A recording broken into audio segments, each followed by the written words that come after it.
Hi everyone, hope you're doing well from wherever you're watching this channel, depending on your time zone.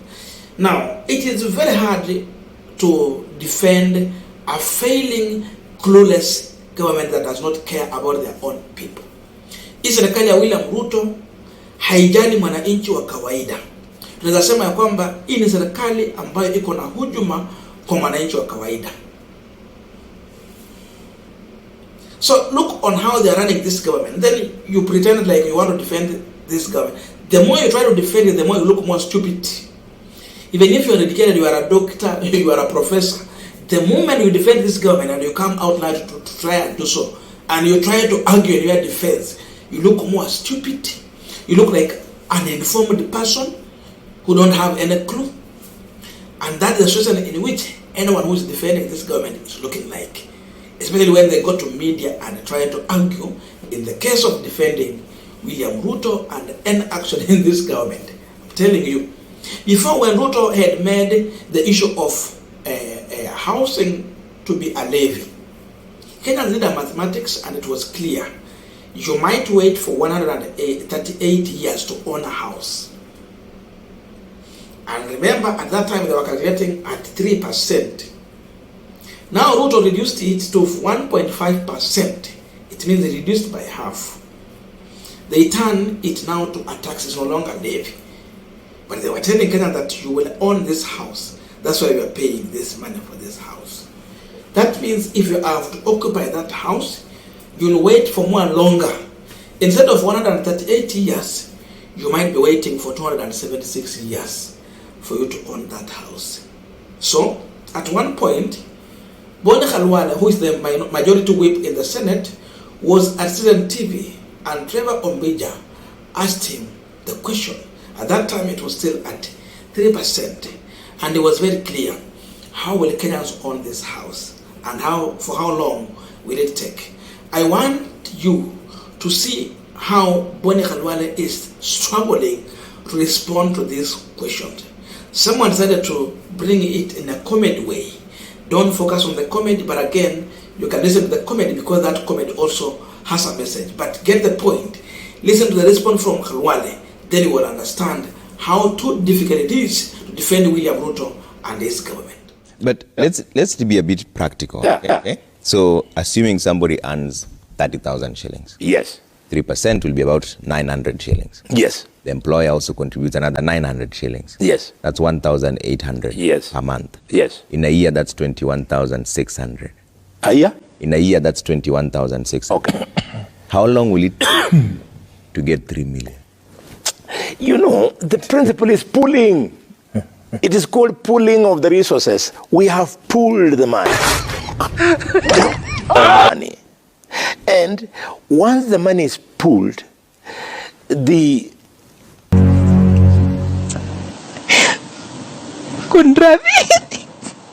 administration of the fund finds already government is given free land, finds developers.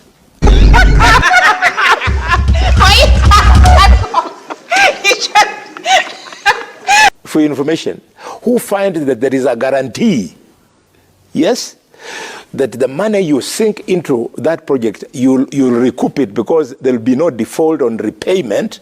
The developers will not wait for the 21,000 to grow into 3 million for you to own a house. They'll put up the house, you'll move into the house as you continue growing your savings.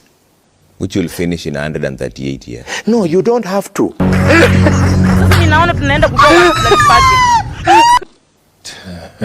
Get it very straight. You look at the pooling effect. We want to come into agreement with the Kenya Kwisha.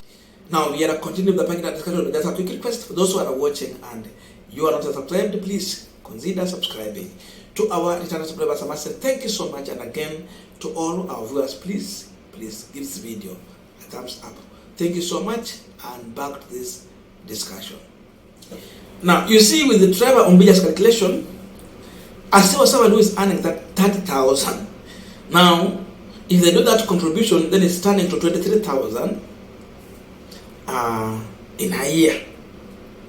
In 1 year, you have contributed 23,000. So that calculation, it means you will take 138 years. So Khalwale is unable to explain practically on how you will own a house with that amount. Now Ruto, because everyone was against it, and because Okia Umtata took the case to the court because of this issue of levy, he now turned it into a tax, no longer levy, and they made it 1.5. With 1.5, it means you are contributing around 500 shillings. That means in 1 year, you'll be contributing close to 10,500 there. Now, that means with this calculation, you will take 276 years to own that house. Ile ingine ilishinda Khalwale. Hii sasa angeweza. And this one explains the reason why Ruto is no longer telling Kenyans, and this one now you have to take it very seriously. Ask yourself a question. Why is it that William Samuel Ruto and Rigathi Gachagua are no longer telling Kenyans that we are contributing so that you own a house? He's not saying this. Before, he was saying that you will own a house. We want you to have a house. After they turn it into a tax, which is no longer levy, he's now changing the tune and he's telling Kenyans, no, listen here. We want you to get a job. What has changed? It's no longer we want you to own a house. Now, the rhetoric is, we want you to get a job. Hey. Wakenya msikue wajinga wa kiongo hiki. Lazima Mungu amewapea akili na hekima ya kuelewa. Huko tuna uwezo wa kufikiria vizuri. Why is Ruto now changing the narrative from owning a house and now it is getting a job? Now wabunge, they are complaining, they are, Okia Mtata is coming here because they don't want you to get a job because they will be deducted money, so now you are employed, that you get kazi ya mjengo. Unajua kuna watu wa mjengo tunawaheshimu, hata mimi nimewahi fanya kazi ya mjengo close to 6 months. Najua kila inamaanisha. Kuna watu who are specialist on that line. Hizo kazi ni zao. We know that. Lakini hata wewe kuja kuambia Mkenya kwamba utapata kazi ya mjengo tukikata watu ushuru wa nyumba. Ruto understand very well that you can't own a house with this money. Now I cannot tell you that you will own a house. He's no longer telling people that we are building a house so that you will own a house. He know. Because that debate was bringing out a calculation which was turning to 138 years.